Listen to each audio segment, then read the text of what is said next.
네, 오늘 정치권 이슈들은 조청래 전 여의도연구원 부원장, 김성회 정치연구소 싱코아이 소장과 함께 자세히 짚어보겠습니다. 어서 오십시오. 네, 안녕하세요. 네, 안녕하십니까. 안녕하십니까.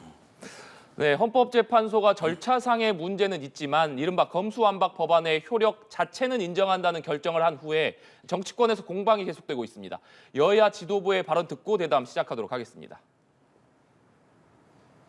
한동훈 법무부 장관은 축구 선수가 아닌 자가 왜 축구 경기장에 난입하느냐고 제지당한 겁니다. 한동훈 장관은 권한도 자격도 없는 자가 왜 참견했느냐고 헌재가 꾸짖었으면 부끄러움을 알고 책임지고 물러가야 마땅하지 않겠습니까? 법무부 장관 탄핵 운운하고 있는데 강도 지시 들통나자 경찰관에게 책임을 묻겠다는 것과 다름없는 행태입니다. 정작 탄핵을 당해야 할 대상은 헌재 재판관이라는 직책에 걸맞지 않게 얄팍한 법 기술자로 전락해서 양심은 내팽개치고 새치혀로 국민을 속이며 곡학아세하는 민우국 카르텔입니다. 네, 민주당은 오늘도 한동훈 법무부 장관이 헌재 결정에 대한 책임을 지고 사퇴해야 된다 이렇게 요구를 하고 있습니다. 친명계 강경파 일부에서는 한동훈 장관 탄핵 이야기까지 나오고 있는 상황인데 원장님 현 상황은 어떻게 좀 보고 계십니까? 아니 책임을 지고 사퇴하라 그러는데 어떤 책임을 지라는 건지 저는 사실은 잘 이해를 못하겠습니다. 법무부 장관이 권한쟁의 심판을 청구를 했다고 책임을 져야 되는 겁니까? 그건 아니고요. 그다음에 탄핵 얘기를 하는데 헌법 제69조에 헌법이나 법률을 위배했을 때 탄핵이 가능하다고 돼 있거든요. 지금 한동훈 장관이 무슨 헌법이나 법률을 위배했다는 건지 제가 볼 때는 민주당이 다수 의석에 취해서 네. 떼법 주장하는 거 아니냐 이렇게밖에 안 보입니다. 네, 떼법인 주장이다 이렇게 말씀해 주셨는데 소장님께서는 어떻게 좀 보십니까? 저는 지금 김기현 국민의힘 대표님의 이 말씀 굉장히 좀 엄중하게 듣고 있습니다. 민우국 카르텔 말씀하시는데 네. 이게 민변 우리법연구회 국제법연구회를 말씀하시는 것 같아요. 새치어로 국민을 속였다라고 말하는 사람들은 헌법재판관입니다. 우리나라에 9명밖에 없는 헌법재판관들이 우리나라 헌법의 가장 중요한 사항에 대해서 결정을 하고 있는 분들인데 네. 제가 알기로는 김기현 의원도 판사 출신이신 걸로 알고 있는데 어떻게 헌법재판소의 판사들에 대해서 이렇게 직접적인 공격을 할 수 있는지 잘 믿겨지지가 않고요. 그리고 김기현 의원님이 이제 판사 시절 워낙 그 젊었을 때 그만두셔서 아마 이 위쪽에 어떻게 돌아가는지 사정을 잘 모르시는 것 같은데 이거 지금 대통령이 3명을 추천을 네. 하고 그다음에 대법관이 3명을 추천을 하고 심지어 정당에서도 3명을 추천을 합니다. 지금 있는 저 3분의 정당 추천 몫이 민주당, 자유한국당, 예전 바른미래당 이렇게 3명이 추천을 해서 들어가 있기 때문에 진보 보수의 목소리를 한꺼번에 담아서 안에서 여러 가지 자유로운 토론을 하라는 것이 취지이거든요. 그런데 정치적 색깔이 있는 것이 굉장히 큰 문제인 것처럼 그리고 정치적 색깔이라고 말할 수도 없는 부분이기도 하지만 진보와 보수가 어울려서 헌법재판소를 구성한다는 원칙 자체를 지금 잘 모르고 말씀을 하고 계셔서 여당 대표께서 헌법재판소의 판결 이렇게 무시하시면 어떻게 하나 좀 걱정이 많이 되네요. 네, 원장님 말씀 듣겠습니다. 아니 민우국 카르텔 말씀을 지금 지적을 하셨는데 헌법재판관 9분 중에서 제가 일일이 검명을 하지 않더라도 5분은 진보 성향, 그다음에 4분은 보수 혹은 중도 성향으로 되어 있습니다. 그게 왜냐하면 문재인 정권 때 이게 다 채워진 부분이 있기 때문에. 그런데 이번에 그 판결의 내용이 딱 그 수대로 나왔어요. 5대4로 나왔고요. 이게 이제 의결 정족수 충족 과정에서 국회법 위반 소지는 있지만 네. 아주 절차의 문제는 있지만 중대한 헌법적 위반은 없다. 이런 상당히 이해하기 힘든 판결이 나온 것도 사실은 5대4의 구조에 기인합니다. 그러니까 그 헌법재판소 재판관들의 정치적 성향에 대해서 의문을 제기하지 않을 수 없고요. 이런 정치적 판결이 내려지는 기본 구조로 간다면은 한국 사회의 헌법적 정의가 제대로 서기가 힘든 측면이 있다라는 점을 국민들도 다 아신다고 네. 저는 생각합니다. 이해할 수 없는 판결이 나온 배경이 헌법재판관의 구성에 있다 이런 말씀이신데 소장님께서는 어떻게 보십니까? 그것도 이제 민주주의에선 절차라는 게 굉장히 중요하거든요. 합의를 하고 하는 거 아닙니까? 그런 점을 잘 알고 있는 한동훈 장관이나 김기현 그 대표가 저런 말씀하시는 거 사실 이해가 안 되고 게다가 문재인 대통령이 임명했던 분들은 순차적으로 이번에 다 퇴임들을 네. 하시게 되고 윤석열 대통령이 또 3분의 헌법재판관을 임명하게 되거든요. 그렇게 하고 나서 판결이 달라질 때 민주당이 야 이번엔 보수가 많아져서 그렇다라고 반발하면 그땐 국민의힘은 무슨 궁색한 논리를 대려고 하는 겁니까? 아니 제가 말씀드리지만 무슨 헌법재판관들이 어디서 순결하게 와서 떨어지는 사람들이 아니고 정치적으로 정당 활동을 통해서 대통령이 된 윤석열 대통령이 임명하는 사람들이에요. 본인의 생각과 여러 가지 코드를 맞는 사람들을 임명할 수밖에 없는 구조로 갈 텐데 잠시 후면 1, 2년 후면 벌어질 일에 대해서 어떻게 대응을 하려고 지금 이런 말씀들을 하시는지 다양한 스펙트럼의 진보와 보수가 함께 어우러지는 헌법재판관이라는 걸 좀 받아들이셨으면 좋겠습니다. 네. 이런 가운데 오늘 국회 법사위에서는 헌법재판소의 검수완박 유효 결정이 난 이후에 처음으로 법무부의 현안 보고가 진행됐습니다. 주요 장면 보시고 대담 이어가도록 하겠습니다. 장관께서 요거 좀 오판을 하신 건지 아니면 어떤 다른 이유가 있어서 그런 건지 요 부분에 대해서만큼은 국민에게 일단은 좀 사과해야 되지 않겠습니까? 입법권 과정에서 위장탈당 같은 위헌 위법이 명확하게 지정된 상황에서 사과는 제가 할 것이 아니라 이번 밀어붙이신 민주당 의원들께서 지금 하셔야 된다고 생각합니다. 법의 취지를 존중해서 시행령을 좀 바꿔야 될 것 같은데 그 점에 대해서는 어떻게 생각하십니까?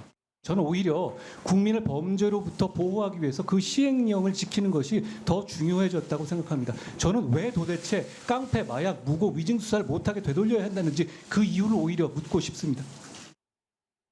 네, 들으신 대로 민주당의 사과와 사퇴 압박에 대해서 한동훈 법무장관은 민주당이 민영배 의원의 꼼수 탈당에 대해서 오히려 사과해야 된다 이렇게 맞받았습니다. 한동훈 장관의 발언은 어떻게 들으셨습니까? 아니 헌법재판소 네. 판결시 판결문에 국회법을 위반하여 의결 정족수 충족 과정에 왜곡이 발생했다라고 해서 민영배 의원의 꼼수 탈당을 명백하게 지적하고 있습니다. 그러니까 그런데도 지금 민주당이 헌법재판소 판결이 나오자마자 판결이 나왔기 때문에 민영배 의원을 복당시켜야 한다는 논의가 나오고 있잖아요. 심지어 어떤 의원들은 당 차원에서 숙려기간 1년을 무시하고 당 차원에서 복당을 시켜야 된다, 복당 요청을 해야 된다는 네. 얘기를 하고 있는 걸 보면 이게 민영배 의원의 꼼수 탈당이 민주당의 기획에 의해서 이루어진 것을 자인하는 겁니다.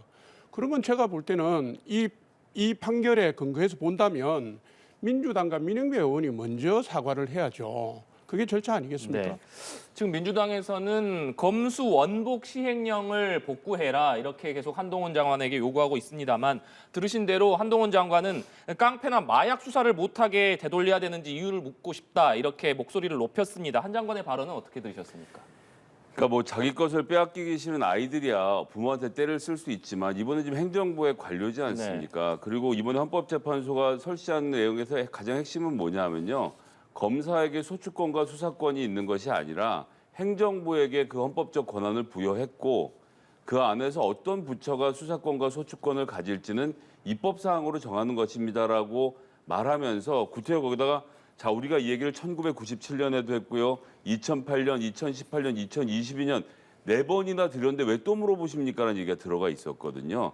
그만큼 헌법적인 권한을 검사들만 갖고 있지 않다는 것을 한동훈 장관이 판결문을 좀 읽어보시면 좋은데 이제 그 내용에 대해서 잘 모르시는 것 같고 또 거기다 포함해서 기소권과 수사권을 검사가 다 갖고 있는 것은 권한 남용의 위험이 있다는 지적까지도 판결문에 지금 들어가 있습니다. 그러면 입법부가 자 수사는 여기부터 여기까지는 경찰이 하시고 여기부터 여기까지는 검찰이 하시고 이렇게 나누겠습니다. 검찰의 수사권은 없도록 하겠습니다 하는 권한까지가 전부 입법부에 주어진 것이거든요. 이걸 인정하셔야죠. 그리고 지금 뭐 깡패 수사나 마약 수사를 못 한다고 하시는데 그러니까 이것도 저는 때를 쓰라 한다고 느껴지는 게 아니 우리나라 13만 명이나 되는 우수한 경찰 인력에 대해서 자 법대 나와서 사법시험 합격한 우리들은 조폭 수사를 할 수 있고 마약 수사를 할 수 있지만 경찰들은 못하지 않느냐라는 이런 폄훼와 비난의 발언들은 좀 수위를 낮춰주셨으면 좋겠습니다. 네. 그런데 한동훈 장관이 오늘 법사위에 출석하면서 물론 기자들의 질의에 답변하는 방식이었습니다만 헌재의 결정에 공감하지 않는다라는 입장을 밝혔고 또 여러 가지 헌재의 결정 그리고 민주당을 비판하는 작심 발언을 내놨다 이런 평가가 많습니다. 한동훈 장관이 국회에 출석하면서 이런 작심 발언을 내놓은 배경은 어떻게 봐야겠습니까? 그러니까 이분 뭐 사실상 출마 선언하고 정치를 하신다고 봅니다. 그러니까 이번에 국회의원에 나오시는 건지 아니면 또 2026년에 새로운 뭐 이 자치단체장에 도전하는 건지 저로서는 알 도리는 없지만요. 글쎄요, 법무부 장관이 나와서 헌법재판소의 판결을 뭐 수용 못하는 것처럼 말씀하시는 건 도를 넘은 거죠. 정치인은 판결은 수용하지만 유감이다라는 정치적 수사를 할 수는 있습니다. 네. 그것은 정치인의 몫이죠. 그렇지만 행정부는 법이 시키는 대로 따라서 이 구분을 잘 못하시는 것 같은데 입법부가 법을 만드는 건 입법부의 권한이고 행정부는 법이 만드는 거 시키는 대로 할 수밖에 없는 것으로 우리가 삼권 분립을 하는 거거든요. 게다가 사법부도 따로 분리해놨는데 아니야, 나도 사법시험 본 사람이니까 헌법재판소가 하는 판단 나도 할 수 있어라는 생각은 글쎄요, 뭐 개인 검사로서는 그래도 되는지 모르겠지만 법무부 장관으로서 공개적인 발언을 하실 때는 삼권 분립 국가라는 사실 좀 잊지 않으셨으면 네. 좋겠습니다. 한 장관의 발언이 삼권 분립에 위배될 소지가 있다 이런 지적이신데 어떻게 보십니까? 이게 당초에 헌법재판소 결정이 나왔을 때요. 네. 한동훈 장관이 법무부 장관으로서 헌법재판소의 결정을 존중한다고 얘기했습니다. 근데 요 지금 질문하신 문맥을 보면 공감하느냐의 문제 아닙니까? 개인적으로 공감할 수 없겠죠. 저도 공감을 못합니다. 왜냐하면 심의 표결권은 침해를 했지만은 법률은 무효가 아니다. 이런 식의 판결이 법원이 내릴 수 있는 판결입니까? 과정은 잘못됐는데 결과는 괜찮다. 뭐 이런 거 아니겠습니까? 그러면 앞으로 국회 입법 과정에서 불법, 편법, 꼼수 있으면 그걸 무슨 근거로 해서 따지고 바로잡고 하겠습니까? 그러니까 온 국민이 공감을 못하고 있고 법무부 장관도 개인으로서는 공감할 수 없겠죠. 저는 그런 소회를 밝혔다고 봅니다. 네. 그런데 민주당에서 한동훈 장관에 대한 공세 수위를 높이면 높일수록 오히려 한동훈 장관의 인기만 더 올라가는 것 아니냐 이런 목소리들이 당 내부에서 나온다고 합니다. 실제로 그런 건지 궁금하네요. 그러니까 행정부에서도 사실 장관이 저런 정도로 수위를 높여서 발언하면 네. 국무총리가 제지를 하거나 대통령이 엄중하게 주의를 주죠. 왜냐하면 이 목소리라는 것은 대통령을 통해서 나오는 것이고 정리되고 정제된 발언들이 나와야 되는 것이고 필요한 경우에 국무회의에서 발언을 하거나 혹은 국회 전체에 나와서 그 국회의원의 질문에 대해서 답변하는 형태로 되어야 하는데 지금 대통령도 그만둔 도어 스태핑을 한동훈 장관이 매일 지금 즐기고 있는 거 아닙니까? 매일 이게 뉴스가 되니까 본인의 입장을 계속 얘기하는데 재미를 붙이신 것 같은데 행정부는 일을 하는 곳이니까요. 뭐 TV에 자꾸 나오고 언론에 주목을 받는 것에 대해서 즐기시는 건 알겠는데 글쎄요. 장관으로서 그러는 것이 적절할지 뭐 기자회견을 따로 열어서 필요한 사항들을 설명하는 게 아니라고 한다면 이렇게 단편적으로 본인의 말을 세우고 야당과 대립각을 세우는 그러니까 행정부는 또다시 말씀드리지만 야당하고 대립각을 세우는 것이 아닙니다. 그리고 여당, 야당에 있는 입법부, 행정부가 서로 존중하면서 일을 해야 되는데 지금 한동훈 장관은 어떻게 보면 국민의힘의 일원인 것처럼 하면서 같이 지금 어깨를 걸고 싸움을 하고 계시는데 글쎄요. 장관으로서는 조금 선을 넘으신 게 아닌가 좀 걱정이 됩니다. 네. 원장님께서는 어떻게 보십니까? 민주당이 뭐 이미 서타로 만들고 있지 않습니까? 뭐 제가 볼 때는 제2의 윤석열이 될지 안 될지는 모르지만 정치적 상징성은 계속 커지고 있어요. 그러니까 제가 볼 때는 이분이 앞으로 정치로 가게 될지 법무부 장관으로서 계속 남게 될지를 키를 누가 쥐고 있느냐. 지금 흐름대로 보면은 민주당이 치고 있는 것이 보입니다. 지난 1, 2년 전에도 민주당이 했던 그대로요. 네. 보이고 개인적으로는 그렇습니다. 이분이 이제 총선이라든가 이런 부분에 연결돼서 나가기에는 시점상 좀 적절하진 않다. 왜냐하면 총선이 지금 한 1년쯤 남았는데 법무부 장관으로서 지금 할 일이 엄청 많잖아요. 많아서 이런 1년여 남은 총선을 염두에 두고 무슨 정치적 행보를 대비해 나가기에는 좀 시점상 적절치 않다고 보고요. 그러나 민주당이 저렇게 계속 키워주면 뭐 저는 개인적으로 방법이 없는 국면까지 갈 수 있다고 봅니다. 네. 말씀해 주신 대로 국민의힘 내부에서는 한동훈 장관의 총선 차출론이 계속 나오고 있습니다. 뭐 과거에는 한동훈 장관이 아예 총선을 뭐 이끌어야 된다 이런 얘기가 나오기도 했었는데 한동훈 장관이 총선에 등판할 가능성에 대해서는 어떻게 보십니까? 매력이 있는 분을 모셔다가 뭐 간판으로 세우는 거는 좋죠. 네. 그리고 이제 어느 당이나 할 겁니다. 기꺼이 할 거고요. 그리고 뭐 선대위에 무슨 여러 가지 직책도 많이 있고 또 혹은 본인이 공천을 받아서 나갈 수도 있겠죠. 그런데 이건 제가 볼 때 지금 당에서 그 말씀을 하시는 분들은 개인적인 의견을 말씀하시는 거라고 봐요. 전체적으로 윤석열 대통령이 끌고 가는 국정의 흐름으로 볼 때는 한동훈 장관의 차출론이 아직까지는 힘을 얻을 수 있는 국면은 아니다. 저는 이렇게 봅니다. 네.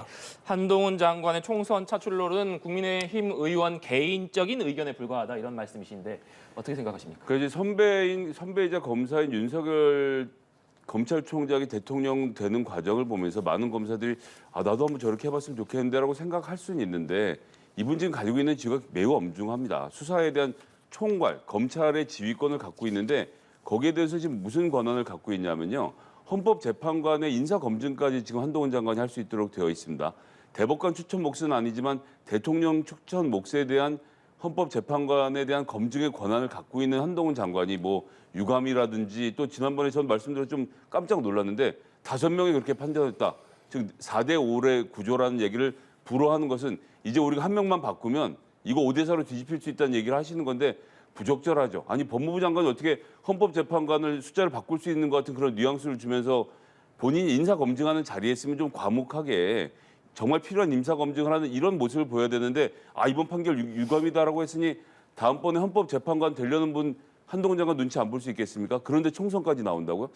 글쎄요. 지금 자신감이 넘치는 모습은 알겠는데 본인이 하고 있는 지위의 엄중성에 대해서 다시 한번 좀 생각을 해주셨으면 좋겠습니다. 네, 주제를 좀 넘겨서 민주당 얘기도 해보겠습니다. 민주당이 오늘 당직 개편을 발표했습니다. 요약하자면 이재명 대표의 측근 그룹이 일부 물러나고 비명계 의원들이 이 자리를 채웠는데 지금 계속해서 민주당 내부에서 이재명 대표 퇴진에 관한 이야기가 나오면서 인적 쇄신 이야기들이 나온 상황이었습니다.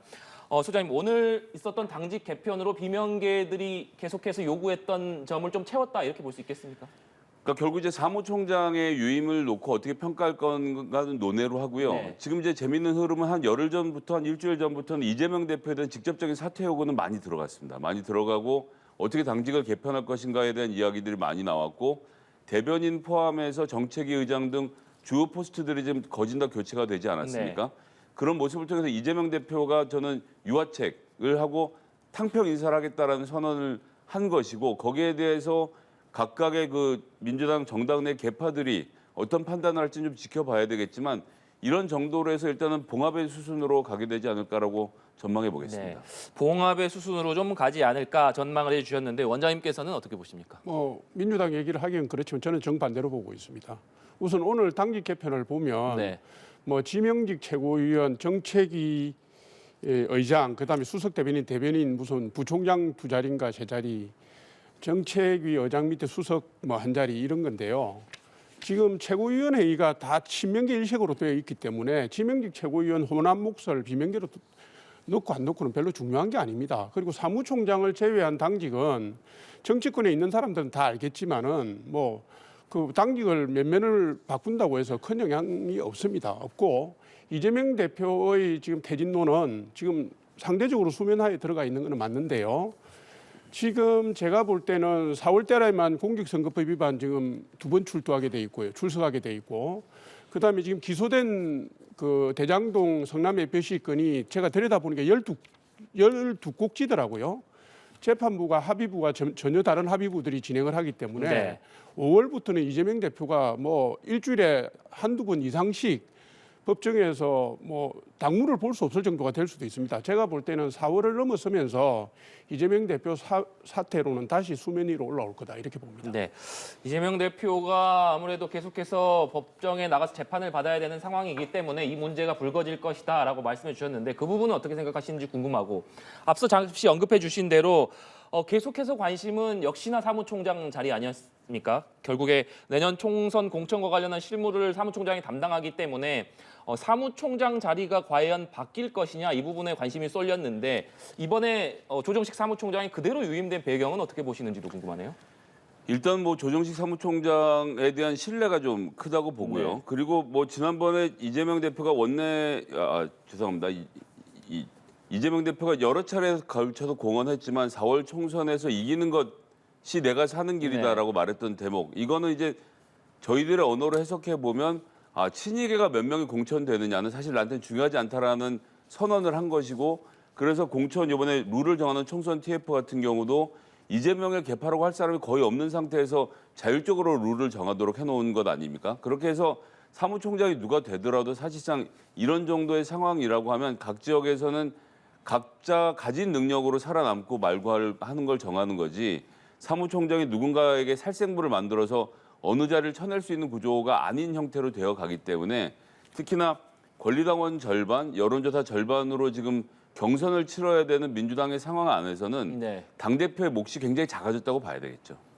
그렇다면 소장님께서 보시기에 결국에 지금 진행되고 있는 친명계와 비명계 간의 공방은 내년 총선 공천을 둘러싼 것이다라는 관측이 많은데 내년 총선 공천 과정에서 개파 간 갈등은 발생하지 않을 가능성이 더 높다고 보시는 겁니까? 그러니까 총선 과정에서 인위적인 물갈이를 네. 한다고 하면 어느 개파든 반발을 할 텐데 네.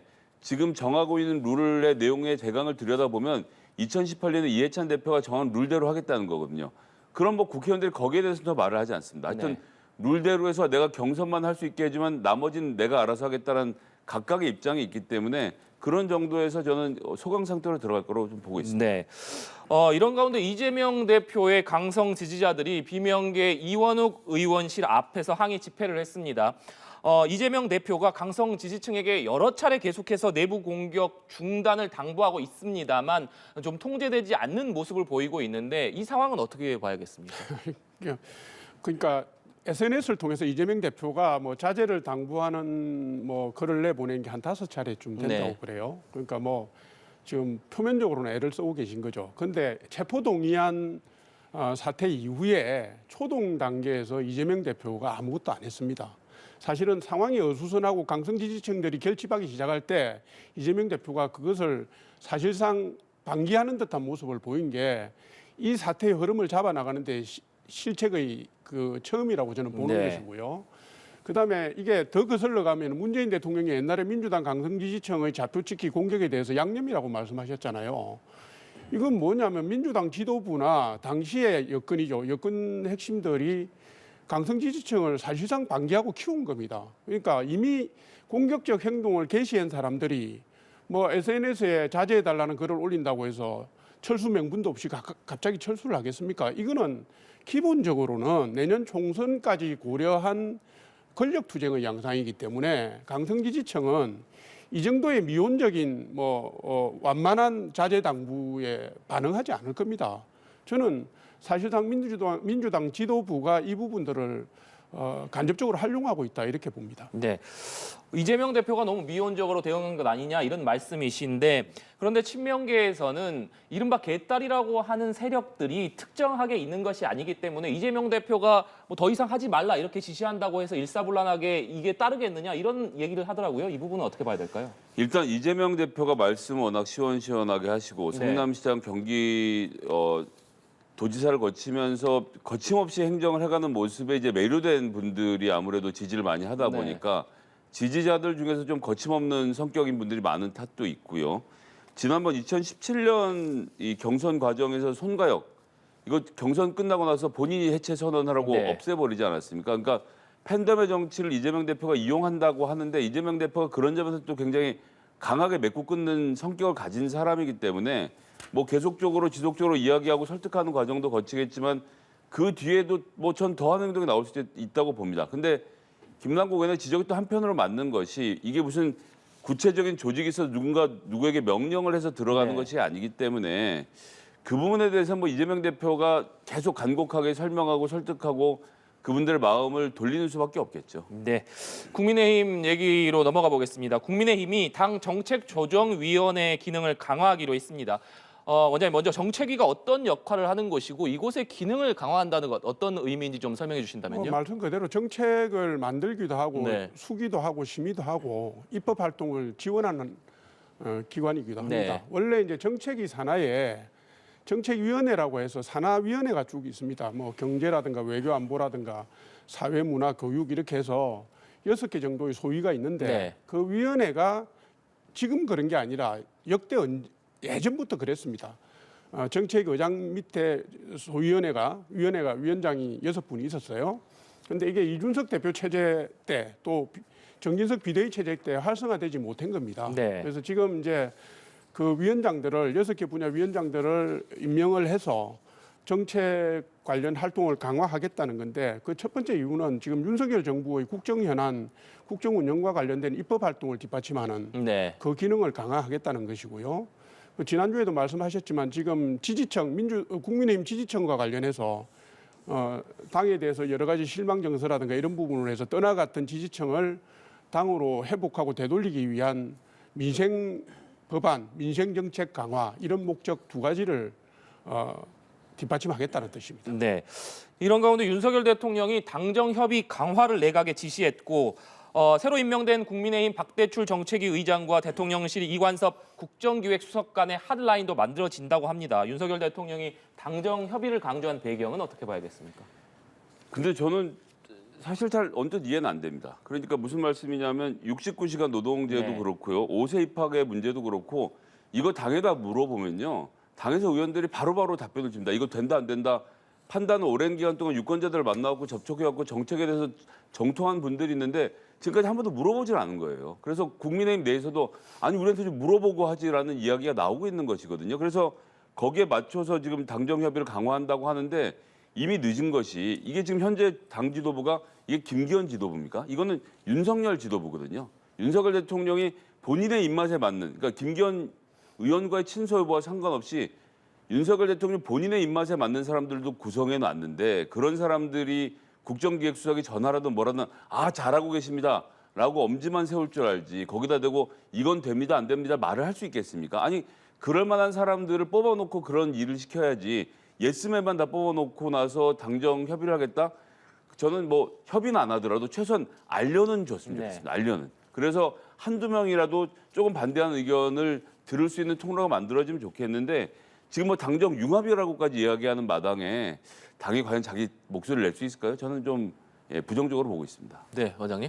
뭐 지금 말씀하신 거와 대동소이한데요. 그러니까 이제 당이라는 것은 국민의 선택을 받아서 권력을 잡아나가는 기관 네. 아닙니까? 그러니까 국민이 뭘 생각하는지 뭘 바라는지를 사실은 정부보다는 훨씬 더 체감적으로 잘 압니다.